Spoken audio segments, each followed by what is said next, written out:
ਜਾਰੀ अलग-अलग शक्लों ਦੇ ਵਿੱਚ ਰਹੂਗੀ जब तक कि मामला मुकम्मल रूप च हल नहीं होगा। सरकार तो जिहड़ी ਅਸੀਂ ਮੰਗ ਕਰਦੇ ਹਾਂ ਕਿ ਅਜੇ ਮਿਸ਼ਨ ਟੈਣੀ ਨੂੰ ਬਰਖਾਸਤ ਕਰੋ, 120 ਦਾ ਮੁਕੱਦਮਾ ਦਰਜ ਕਰੋ, ਉਹਨੂੰ ਜੇਲ੍ਹ ਭੇਜੋ ਮੁਕੱਦਮਾ ਚਲਾ ਕੇ। ਇਹਦੇ ਵਾਸਤੇ ਵੀ ਅੱਜ ਦਾ ਅੰਦੋਲਨ ਹੈ, ਜਿਹੜਾ ਅੱਜ ਦਾ ਜਿਹੜਾ ਧਰਨਾ ਹੈ, ਇਹ ਵੱਡੀ ਆਪਣੇ ਆਪ 'ਚ ਇੱਕ ਪ੍ਰਾਪਤੀ है। जब किसान अपना माल लेकर आ रहा है उसको लूटने का प्रोग्राम लखीमपुर की मंडी में बनता है। किसानां नाल संबंध ने, ਪੰਜਾਬੀਆਂ ਨਾਲ ਸੰਬੰਧ ਨੇ, ਰਿਸ਼ਤੇਦਾਰੀਆਂ ਨੇ, ਤੇ ਫਿਰ ਕਈ ਬਹੁਤ ਸਾਰੇ ਇੱਕ ਤਰ੍ਹਾਂ ਦਾ ਕਹਿ ਲਓ ਕਿ ਧਾਰਮਿਕ ਇਕਜੁੱਟਤਾ ਵੀ ਹੈ। ਔਰ ਖਾਸ ਕਰਕੇ ਜਦੋਂ 4 ਕਿਸਾਨ ਜਿਹੜੇ ਸ਼ਹੀਦ ਹੋਏ ਨੇ ਉਹ ਮੁੱਖ ਤੌਰ ਤੇ ਸਾਡੇ ਕਿਸਾਨੀ ਪਰਿਵਾਰ ਚੋਂ ਸੀ, ਗਰੀਬ ਪਰਿਵਾਰਾਂ ਚੋਂ ਸੀ, ਸਿੱਖ ਪਰਿਵਾਰ ਸੀਗੇ ਉਹ। ਇਹਦੇ ਨਾਲ ਇੱਕ ਜਿਹੜੀ ਪਹਿਚਾਣ ਬਣੀ ਤੇ ਇਕਜੁੱਟਤਾ ਬਣਨ ਤੋਂ ਬਾਅਦ ਜੋ ਜਿਸ ਤਰੀਕੇ ਨਾਲ ਸ਼ਹਾਦਤ ਹੋਈ ਉਹ ਕਿ ਜਿਵੇਂ ਦਰੜ ਕੇ ਉਹਨਾਂ ਨੂੰ ਮਾਰਿਆ ਗਿਆ, ਦਰੜ ਕੇ ਮਾਰਨ ਤੋਂ ਬਾਅਦ ਫਿਰ ਜਿਵੇਂ ਮਤਲਬ ਕਿ ਸਰਕਾਰ ਅੱਜ ਵੀ ਉਹਨਾਂ ਦੇ ਜਿਹੜੇ ਦੂਸਰੇ ਬੰਦਿਆਂ ਨੇ ਜਿਨ੍ਹਾਂ ਨੇ ਡਿਫੈਂਸ ਦੇ ਵਿੱਚ ਆਪਣੇ ਆਪ ਨੂੰ ਬਚਾਉਂਦੇ ਹੋਏ ਉਹਨਾਂ ਦੇ ਬੰਦੇ ਮਰ ਗਏ ਸੀ, ਲੋਕਾਂ ਦੇ ਵਿੱਚ ਗੁੱਸਾ ਕਿ ਕਿਸਾਨਾਂ ਦੇ ਉੱਤੇ ਪਰਚਾ ਕਿਉਂ ਦਰਜ ਕੀਤਾ ਗਿਆ। ਸੋ ਇਸ ਪ੍ਰਸੰਗ ਦੇ ਵਿੱਚ ਮੈਂ ਦੇਖਿਆ ਕਿ ਲੋਕਾਂ ਦਾ, ਪੰਜਾਬ ਦੇ ਲੋਕਾਂ ਦਾ, ਵੈਸੇ ਤਾਂ ਹਰਿਆਣੇ ਤੋਂ ਵੀ ਲੋਕ ਆਏ ਨੇ, यूपी तो भी आ रहे हैं, उत्तराखंड तो भी आ रहे हैं, बाकी सूबे चों भी आ रहे हैं, लेकिन पंजाब दा ते इत्थों दे पंजाबी यूपी ते उत्तराखंड जिहड़े वसे हुए ने माइग्रेंट ने उन्हां दा हुण होर सरकार तंग कर रही है, उन्हां दीयां ज़मीनां नूं बेदखल कर लगी है, उन्हां नाल मतलब कि एक तरह दा परेशान उन्हां नूं नोटिस भेज रही है। इहदे नाल पंजाब 'च जदों वापस सुनेहा जांदा है तां पंजाब दे लोकां दे हमदर्दी दे नाल एक गुस्से की लहर पैदा होंदी है जो अज दे इस धरने दे विच बड़ी स्पष्ट दिखाई दे रही है। अरजिंदर जी 75 घंटे का समा रखा गया, की लगता काफ़ी होंगे 75 घंटे, क्योंकि वड्डी संख्या दे विच किसान तां अपनी तैयारी खिंच के आ गए हैं, लगता 75 घंटे काफ़ी है सरकार नूं झुकाउण वास्ते? नहीं, देखो ये तां क्योंकि मोर्चे तो बाद चोणां दे दौरान मोर्चे ਦੇ ਵਿੱਚ ਇੱਕ ਦੁਫੇੜ ਦਾ ਮਾਹੌਲ ਬਣਿਆ, ਤਾਂ ਅਸੀਂ ਲਗਾਤਾਰ ਕੋਸ਼ਿਸ਼ ਕੀਤੀ ਕਿ ਇਹ ਮੋਰਚੇ ਨੂੰ ਦੁਬਾਰਾ ਇਕੱਠਾ ਕੀਤਾ ਜਾਵੇ। ਮੋਰਚਾ ਇਕੱਠਾ ਹੋਇਆ, ਉਸ ਤੋਂ ਬਾਅਦ ਅਸੀਂ ਇਹ ਵੱਡਾ ਪ੍ਰੋਗਰਾਮ ਜਿਹੜਾ ਇੱਥੇ ਲਖੀਮਪੁਰ ਖੀਰੀ ਜਿਹੜਾ ਹੈਗਾ ਕਰ ਰਹੇ ਹੈਗੇ ਆ। ਪਰ ਇਹ 75 ਘੰਟੇ ਦਾ ਮਾਮਲਾ ਨਹੀਂ, ਮਾਮਲਾ ਹੈ ਕਿ ਜਦ ਤੱਕ ਇਹ ਇਨਸਾਫ ਨਹੀਂ ਮਿਲ ਜਾਂਦਾ। ਇਹ ਤਾਂ ਇੱਕ ਵਾਰੀ ਇਹ यूपी ਸਰਕਾਰ ਨੂੰ ਦੱਸਣ ਆਏ ਸੀ ਔਰ ਸਾਡੇ ਉਹ ਸ਼ਹੀਦ ਪਰਿਵਾਰਾਂ ਨੂੰ ਇਹ ਦੱਸਣ ਆਏ ਸੀਗੇ ਕਿ ਸੰਯੁਕਤ ਕਿਸਾਨ ਮੋਰਚਾ ਡਟ ਕੇ ਤੁਹਾਡੇ ਨਾਲ ਖੜਾ, ਹਰ ਪੱਖੋਂ, ਕਾਨੂੰਨੀ ਪੱਖੋਂ ਵੀ, ਸਰਕਾਰ ਤੇ ਦਬਾਅ ਪਾਉਣ ਪੱਖੋਂ ਵੀ। ਔਰ ਅੱਜ ਅਸੀਂ ਇਹ ਤੁਹਾਡੇ ਚੈਨਲ ਦੇ ਰਾਹੀਂ ਔਰ ਇਸ ਮੋਰਚੇ ਦੇ ਮਾਧਿਅਮ ਰਾਹੀਂ ਜਿੰਨੇ ਵੀ ਲੋਕ ਬੈਠੇ ਆ ਦੂਰ ਦਰਾਡੇ ਜਿਹੜੇ ਦਿੱਲੀ ਮੋਰਚੇ ਦਾ ਹਿੱਸਾ ਰਹੇ ਆ, ਉਹਨਾਂ ਨੂੰ ਇਹ ਯਾਦ ਕਰਾਉਣਾ ਚਾਹੁੰਦੇ ਆ ਕਿ ਉਹਨਾਂ ਦੀਆਂ ਜ਼ਮੀਨਾਂ, ਉਹਨਾਂ ਦੀ ਰੋਜੀ ਰੋਟੀ ਬਚਾਉਣ ਦੇ ਵਿੱਚ ਜਿਹੜੀਆਂ ਇੱਥੇ ਸਾਡੀਆਂ 5 ਸ਼ਹਾਦਤਾਂ ਹੋਈਆਂ ਨੇ ਸਾਡੇ ਸਰਮੌਰ ਕਿਸਾਨ ਯੋਧਿਆਂ ਦੀਆਂ, ਜਿਨ੍ਹਾਂ ਨੇ ਕਿ यूपी ਦੀ ਯੋਗੀ ਸਰਕਾਰ ਨੂੰ ਔਰ ਕੇਂਦਰ ਦੀ ਮੋਦੀ ਸਰਕਾਰ ਨੂੰ ਬਿਲਕੁਲ ਪਿੱਛੇ ਧੱਕਤਾ ਔਰ ਉਹਨਾਂ ਨੂੰ ਕਾਨੂੰਨ ਵਾਪਸ ਲੈਣ ਵਾਸਤੇ ਮਜਬੂਰ ਕੀਤਾ, ਉਹਨਾਂ ਦੀ ਸ਼ਹਾਦਤ ਦੇ ਸਦਕਾ ਹੀ ਜਿਹੜਾ ਹੈਗੇ ਆ ਖੇਤੀ ਕਾਨੂੰਨ ਵਾਪਸ ਹੋਇਆ। ਇਸ ਕਰਕੇ ਉਹਨਾਂ ਪਰਿਵਾਰਾਂ ਨੂੰ ਇਨਸਾਫ ਦਿਵਾਉਣ ਲਈ ਔਰ ਜਿਹੜੇ ਸਾਡੇ ਕਿਸਾਨ ਵੀਰ ਜੇਲ੍ਹਾਂ ਦੇ ਵਿੱਚ ਨਜਾਇਜ਼ ਬੰਦ ਨੇ ਉਹਨਾਂ ਨੂੰ ਰਿਹਾ ਕਰਵਾਉਣ ਦੀ ਲਈ ਲੜਾਈ ਜਿਹੜੀ ਆ ਇਹ ਵਿੱਢ ਦਿੱਤੀ ਗਈ ਆ। ਜਾਰੀ अलग-अलग शक्लों ਦੇ ਵਿੱਚ ਰਹੂਗੀ जब तक कि मामला मुकम्मल रूप च हल नहीं हो जाता। डॉक्टर साहब लग रहा सी कि किसान हुण MSP ਦੇ ਲਈ ਅੱਗੇ ਵਧਣਗੇ, MSP ਦੇ ਲਈ ਲੜਾਈ ਲੜਨਗੇ, ਪਰ ਲਖੀਮਪੁਰ ਖੀਰੀ ਦੇ ਵੱਲ ਇੱਕ ਵਾਰ ਦਮ ਡਾਇਵਰਟ ਹੋਏ ਨਾ, ਉੱਥੇ ਕਿਸਾਨ ਜਥੇਬੰਦੀ ਕੀ ਸੋਚ ਰਹੀ ਹੈ, ਦਿਮਾਗ 'ਚ ਕੀ ਚੱਲ ਰਿਹਾ ਉਹਨਾਂ ਦੇ? ਨਹੀਂ, ਇੱਕ ਤਾਂ ਦੇਖੋ ਮੈਂ ਤੁਹਾਨੂੰ ਦੱਸਿਆ ਸੰਯੁਕਤ ਕਿਸਾਨ ਮੋਰਚੇ ਦੇ ਵਿੱਚ MSP ਦਾ ਮਸਲਾ ਤੇ ਕੇਸਾਂ ਦਾ ਮਸਲਾ ਉਹ ਅਸੀਂ ਇਹਦੇ ਨਾਲ ਹੀ ਜੁੜਿਆ ਹੋਇਆ, ਕਿਉਂਕਿ ਲਖੀਮਪੁਰ ਖੀਰੀ ਦੇ ਮਸਲੇ ਨੂੰ ਅਸੀਂ ਫੋਕਸ ਕਰ ਰਹੇ ਹਾਂ। ਇਸ ਕਰਕੇ ਇਸ ਮਸਲੇ ਨੂੰ ਲੱਗ ਰਿਹਾ ਹੋਊਗਾ ਕਿ ਇਹ ਬਾਕੀ ਮਸਲੇ ਸ਼ਾਇਦ ਅਸੀਂ ਪਿੱਛੇ ਪਾਤੇ, ਬਿਲਕੁਲ ਨਹੀਂ। ਉਹ ਮੁੱਦੇ ਚੱਲਣਗੇ, ਉਹ ਮੁੱਦੇ ਦੇਸ਼ ਵਿਆਪੀ ਮੁੱਦੇ ਨੇ, ਉਹ ਮੁੱਦਿਆਂ ਦੇ ਉੱਤੇ ਦੇਸ਼ ਦੇ ਕਿਸਾਨਾਂ ਨੇ, ਦੇਸ਼ ਦੇ ਲੋਕਾਂ ਨੇ ਮੋਬਿਲਾਈਜ਼ ਹੋ ਕੇ ਇੱਕ ਵੱਡਾ ਅੰਦੋਲਨ ਕਰਨਾ। ਹੁਣ ਤੁਸੀਂ ਇਹ ਲਖੀਮਪੁਰ ਖੀਰੀ ਦੇ ਮਸਲੇ ਤੇ ਦੇਖੋ, ਮੈਂ ਅੱਜ ਤੁਹਾਡੇ ਇਸੇ ਚੈਨਲ ਨੂੰ ਹੋ ਸਕਦਾ America, Canada, Australia, New Zealand, England, Calcutta, Bangalore सब जगह ਤੇ ਲੋਕ ਦੇਖ ਰਹੇ ਨੇ।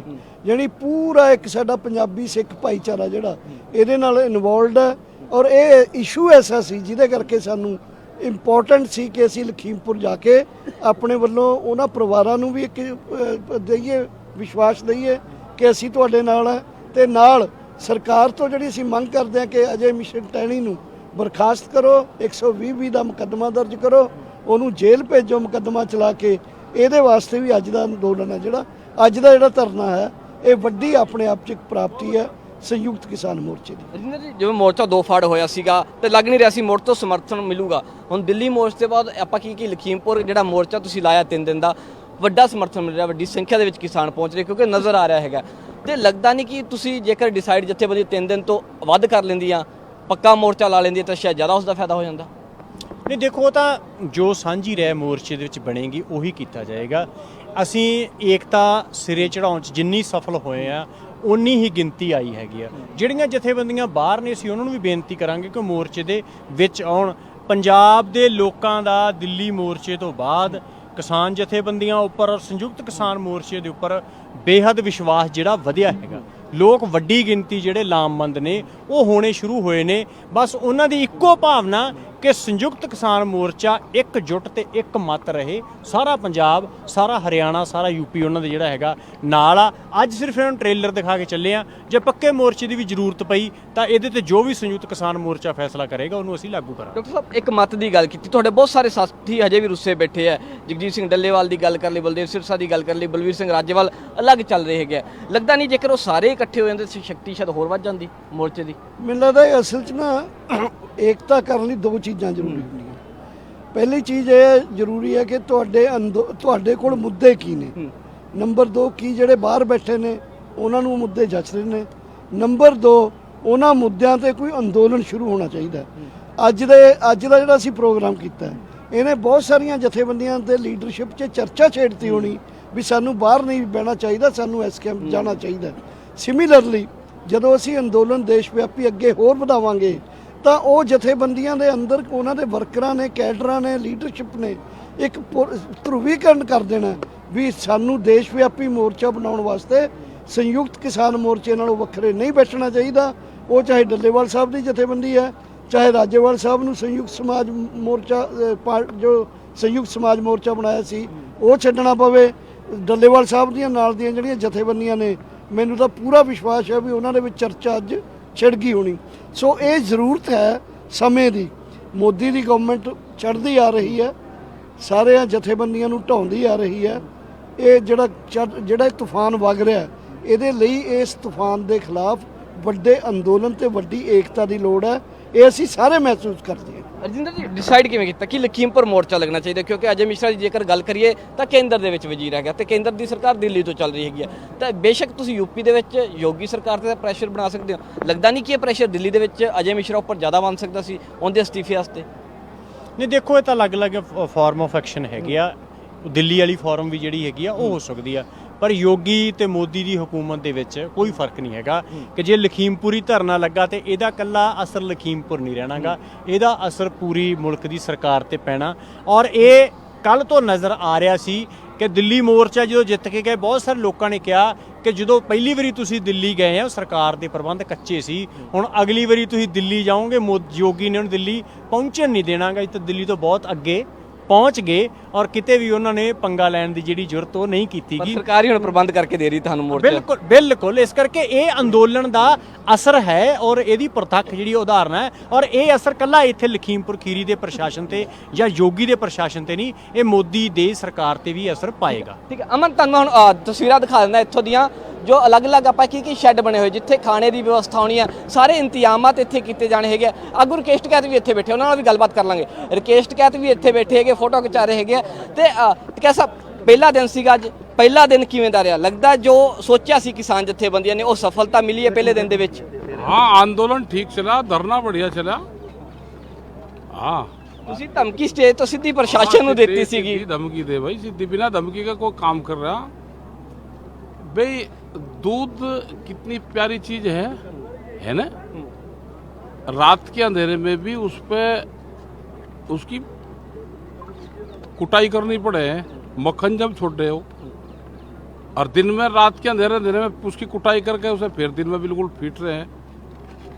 तो घर के दूध में भी मक्खन जब छोड़ेगा, जब उसकी कुटाई हो जाएगी, तो ये तो सरकार है भाई, सरकार या बगैर उसके मायने नहीं। लगता मानी सरकार कुटाई की तो इंतजामात हुए उस हिसाब के नहीं हुए। अधिकारी के चेहरे में सरकार का चेहरा दिखाई देता है। अगर सरकारी कोई प्रोग्राम होता तो क्या इसी तरह की व्यवस्था होती? सरकारी प्रोग्राम होता और इतनी पब्लिक होती तो ये पूरा चमचमाता रहता। आज किसानों का प्रोग्राम है तो ना पानी है, ना जन सुविधाएं यहाँ पे है, ना मेडिकल है। अब पानी निकालने लग रहे हैं यहाँ से। तो इनको शर्म नहीं आती सरकारों को? ये जो नफरत है ये लेकर जाएगा अपने गांव में जब जाएगा, और यही नफरत ही इनके खिलाफ काम करेगी। ये तो तानाशाह हो गए, सरकार नहीं है अब। अगर देश में सरकार होती, किसी पार्टी की होती, तो वो काम करती। ये तो तानाशाह ने कब्जा कर लिया देश में, बड़े व्यापारियों का कब्जा हो गया। एक और यहाँ पे खबर चली है कि लखीमपुर मंडी में बोली उल्टी लगती है कि 2000 की लगाकर फिर उसको नीचे जाते हैं डाउन। मतलब किसानों का माल ऐसे ही लूटते हैं।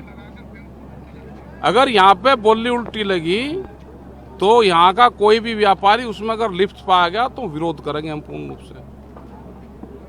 मतलब किसान अपना माल लेकर आ रहा है, उसको लूटने का प्रोग्राम लखीमपुर मंडी में बनता है और उसके लिए प्रशासन जिम्मेदार होगा। यहाँ पे हमारी टीम रहेगी। इस तरह का कोई भी यहाँ पे व्यवहार हुआ तो हम उसका विरोध करेंगे पूरा। सरकार तो मंडी व्यवस्था ही सारी खत्म करने जा रही थी। वो भी खत्म करने जा रही, लेकिन ये तो लूट रहे हैं ना बिल्कुल। प्रशासन के वहां पे खरीद होगी, फिर खरीद एमएसपी की डीसी के ऑफिस में होती है। बढ़िया सरकारी ऑफिस है, ना किसी का डर रहेगा ना कुछ रहेगा, वहां पे हो जाएगी खरीद। अब क्या करवाएंगे कुछ ना कुछ। एमएसपी की कमेटी बनी, उसमें तो सरकार कोई कमेटी नहीं बनाई, झूठ बोल रही सरकार। हाँ वही कह रहा हूँ, जो किसानों झूठ बोल रही, पूर्ण रूप से सरकार झूठ बोल रही है। एमएसपी की कोई कमेटी नहीं बनाई उन्होंने। तो क्या सब जब दिल्ली गए थे बैरिकेड लगाए थे सरकार ने जगह जगह, लेकिन जब रात को यहाँ से परसों रात को ये सड़क बनी है, इंतजामात किए सरकार ने इस बार आपके लिए? कहाँ के लिए गए? प्रशासन बोल रहा हमने इंतजामात किए हैं। कहीं के करे क्या इंतजाम देखो आप, है क्या? 15 अगस्त गया है अभी, अरे उसी का जो फंडा पानी निकालने के अब वो चल रहे, जब नाली भरेगी। यहाँ पे व्यवस्था नहीं है, जन सुविधाएं नहीं है। करेंगे हम, दूसरी जगह धरने प्रदर्शन चल रहे हैं। अगर हालात नहीं सुधरेगी तो कल मार्च निकलेंगे और जगह भी। अजय मिश्रा का नाम एफआईआर में दर्ज है, सब कुछ 120-20 लगी हुई है, लेकिन केंद्र सरकार में अभी मंत्री पद पर बरकरार है। लगता है कि लखीमपुर खीरी में बैठकर केंद्र सरकार पर दबाव बनाया जा सकता है? हाँ बनाया जा सके भाई, केंद्र सरकार पर भी दबाव बनाया जा सके। अगर सरकार लोकतंत्र को समझती होगी, सरकार देश के संविधान को समझती होगी, कानून को मानने वाली होगी तो सब पे है। आप तो बोलते कानून मानती नहीं, तानाशाह सरकार। अगर तानाशाह हो जाता है तो फिर कानून नहीं मानता। तो फिर आगे क्या करोगे वो? आंदोलन, यही तो चल रहा है आगे, यही तो चल रहा है।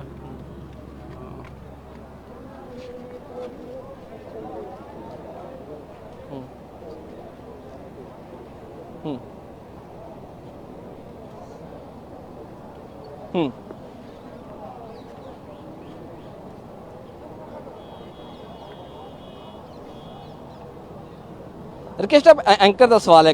ਰਿਕੇਸ਼ ਅਟਕਾ ਸਾਹਿਬ, ਇੱਕ ਐਂਕਰ ਦਾ ਸਵਾਲ ਹੈ। ਅਮਨ ਪੁੱਛ ਰਿਹਾ ਐਂਕਰ ਕਿ ਜਦੋਂ 26 ਤਰੀਕ ਦੀ ਘਟਨਾ ਵਾਪਰਦੀ ਉਸ ਤੋਂ ਬਾਅਦ ਤੁਹਾਡੇ ਹੰਝੂ ਜਦੋਂ ਹੈਗੇ, ਉਸ ਤੋਂ ਬਾਅਦ ਸਾਰਾ ਮੋਰਚਾ ਇਕੱਠਾ ਹੋਇਆ, ਹੁਣ ਟੁੱਟ ਚੁੱਕਾ। सिंह राजेवाल भी साथ आ जाए, जगजीत सिंह डल्लेवाल भी आपके साथ आ जाए, क्या रणनीति इनको इकट्ठा करने वाली? सरकारी का उसमें चले जाएंगे। कार भी तो अपना काम पूरा करेगी, को तोड़े ऐसे ही तो एसकेएम को भी तो तोड़ेगी। सरकारी एसकेएम भी बनाएगा सरकार, उस पर भी काम चल रहा है उनका सरकार का। जैसे किसान संगठनों को तोड़ रही है तो सरकारी एसकेएम भी बनाएगा देश में। लगता नहीं उनको भी साथ लाना चाहिए, कहीं ना कहीं बड़ा योगदान रहा है, आप सबने आंदोलन लड़ा। हम तो जो, लेकिन जिसको भाई सरकार ठीक लग रही, भाई उधर मीठे मीठे रसगुल्ले हैं, इधर कड़वे कड़वे हैं, तो भाई मीठे पे आदमी याद, लेकिन मीठे पे ही माखी चिपके भी भाई। ये जो जाएंगे मीठे मीठे खा रहे और कड़वे कड़वे गप गप। पर वो तो आप पर सब पर इल्जाम लगाते कि वो राजनीति करते हैं, जगजीत सिंह डल्लेवाल कहते हैं सारे। तो लगाई कर रहे हैं, ठीक आदमी थे तो सारे, पता नहीं किसके बहकावे में आ गए। तो लगता नहीं घर बैठकर बात समझानी चाहिए सबको, एक कमरे में बैठ समझा लिए 7 महीने समझाने का ही तो काम करे आप। समझे नहीं। समझे नहीं, समझ जाएंगे, करेंगे फिर बात। ठीक ਤਾਂ ਬਿਲਕੁਲ ਹੁਣ ਮੈਂ ਵਿਵਸਥਾ ਦਿਖਾ ਦਿੰਦਾ ਕਿ ਕਿਸ ਹਿਸਾਬ ਦੇ ਨਾਲ ਇੱਥੇ ਵਿਵਸਥਾ ਰਾਤ ਦੀ ਹੋਣੀ ਹੈ, ਇੰਤਜ਼ਾਮਾਤ ਪੂਰੇ ਹੋਣਗੇ ਕਿਉਂਕਿ ਵੱਡੀ ਸੰਖਿਆ ਦੇ ਵਿੱਚ, ਅਮਨ ਜੇਕਰ ਗੱਲ ਕਰਾਂ ਬਹੁਤ ਵੱਡੀ ਸੰਖਿਆ ਦੇ ਵਿੱਚ ਕਿਸਾਨ ਇੱਥੇ ਪਹੁੰਚੇ ਹੈਗੇ ਆ। ਉਮੀਦ ਇੰਨੀ ਹੈ ਨਹੀਂ ਸੀਗੀ, ਪ੍ਰਸ਼ਾਸਨ ਨੇ ਵੀ ਸ਼ਾਇਦ ਨਹੀਂ ਸੋਚਿਆ ਸੀਗਾ।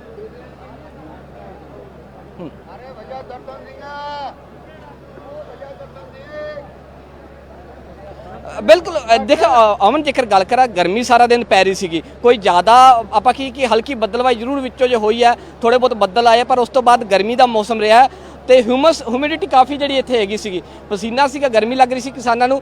ਪੰਖੇ ਇੱਥੇ ਪ੍ਰਸ਼ਾਸਨ ਨੇ ਜ਼ਰੂਰ ਥੋੜੀ ਬਹੁਤ ਆਪਾਂ ਕੀ ਮੰਡੀ ਬਣੀ ਹੋਈ ਪਹਿਲਾਂ ਤੋਂ ਵਿਵਸਥਾ ਪੱਖਿਆਂ ਦੀ ਹੈਗੀ ਆ, ਪਰ ਕੁਝ ਜਿਹੜੇ ਇੰਤਜ਼ਾਮਾਤ ਇੱਥੋਂ ਦੀ ਲੋਕਲ ਜਥੇਬੰਦੀਆਂ ਨੇ ਉਹਨਾਂ ਨੇ ਵੀ ਕੀਤੇ ਹੈਗੇ ਆ। ਤਾਂ ਗਰਮੀ ਵਾਲਾ ਮੌਸਮ ਹੈਗਾ, ਕੋਈ ਆਪਾਂ ਕੀ ਮੀਂਹ ਦਾ ਮੌਸਮ ਹਜੇ ਲੱਗ ਨਹੀਂ ਰਿਹਾ।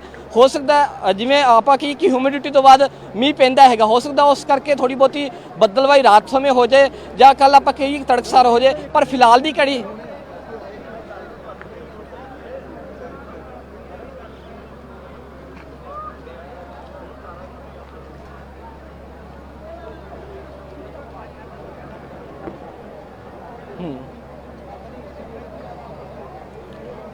ਬਿਲकुल ਸਭ ਨਾਲ ਗੱਲਬਾਤ भी करांगे। अमन जेकर गल करिए किसान इत्थे बैठे गए तो मोर्चा चला यहाँ पर लग गया, अब 75 घंटों के लिए मोर्चा चल रहा है। पंजाब से बड़ी संख्या में लोग आए हैं, हरियाणा से आए हैं, क्या संदेश है उनके लिए आपका, क्योंकि दिल्ली के बाद लग रहा है अब किसान फिर से इकट्ठे हुए हैं। हमारा संदेश ये है कि ये जो अभी 13 महीने के बाद जो आंदोलन दिल्ली में ख़त्म हुआ, सरकार ने उन मांगों की अनदेखी कर दी जो उन्होंने लिखित समझौता किया था। विशेष का उसमें था एक तो किसानों पर मुकदमे जो लगे हुए थे उनके सवाल पर, दूसरा था असली कि विद्युत विधेयक 2020 था जो संसद के अंदर था, उन्होंने कहा जनता से डिस्कशन करेंगे इस पर, लेकिन उन्होंने डिस्कशन नहीं किया। 8 अगस्त को उन्होंने उसको पेश कर दिया।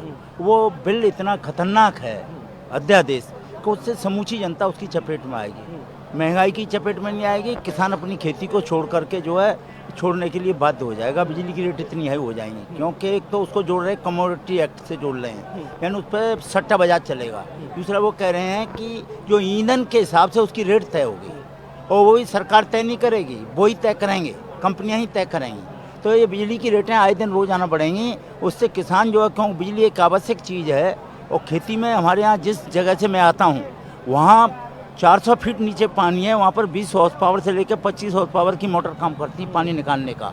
वहाँ का बिल जो है एक महीने का बिल जो है 50,000 रुपये का बैठेगा। तो कुल मिला के सब कॉरपोरेट के यहाँ किया जा रहा है। बिल्कुल अमन ਉੱਥੋਂ ਪੰਜਾਬ ਦੇ ਕਿਸਾਨਾਂ ਨਾਲ ਵੀ ਗੱਲਬਾਤ ਕਰਾਂਗੇ ਕਿ यूपी ਪਹੁੰਚ ਗਏ ਆ ਕਿਸਾਨ ਪੰਜਾਬ ਤੋਂ ਇੱਥੇ ਵੱਡੀ ਸੰਖਿਆ ਦੇ ਵਿੱਚ। ਤਾਂ ਕਿੱਥੋਂ ਆਏ ਹੋ ਜੀ? ਅਸੀਂ ਆਏ ਜੀ ਤਰਨਤਾਰਨ ਸਾਹਿਬ ਤੋਂ। ਤਰਨਤਾਰਨ ਸਾਹਿਬ ਤੋਂ ਪਾਕਿਸਤਾਨ ਤੋਂ ਨੇਪਾਲ ਦੇ ਬਾਰਡਰ ਤੇ ਪਹੁੰਚ ਗਏ ਹੋ ਤੁਸੀਂ?